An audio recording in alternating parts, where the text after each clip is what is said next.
زندگی به سبک بازماندگان نخستین. جنگل وحشی. من در قلب گذرگاه داریان هستم و دارم میرم به ساحل.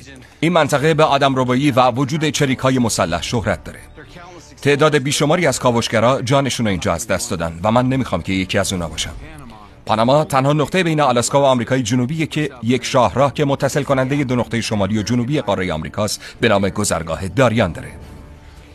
اگه جنگل‌های بارانی رو خوب بشناسین میدونین که هر چیزی رو که لازم دارین داره، مثل غذا، پناهگاه و دارو. ولی اگه خوب وارد نباشین خیلی از چیزایی که در اینجا به سر میبرن میتونن شما رو به کشتن بدن. این جنگل زیستگاه یکی از مرگبارترین مارها، افعی چالدار، جگوار و کروکودیل‌های آدمخواره. وقتی که میخواین در همچین محیطی دووم بیارین باید به پیرامونتون خوب مسلط باشین. با یک قبیله‌ای که قرن‌هاست در اینجا به سر میبره، قبیله امبرا. قبیله امبرا داریان خوب میشناسن. اونا درک و شناخت چشمگیری از این محیط دشوار دارن. مهارت‌های زندگی اونا در جنگل به وسیله خیلیا مانند کارشناسای ناسا و ارتش ایالات متحده بررسی شده. اینو اینجا میبندی؟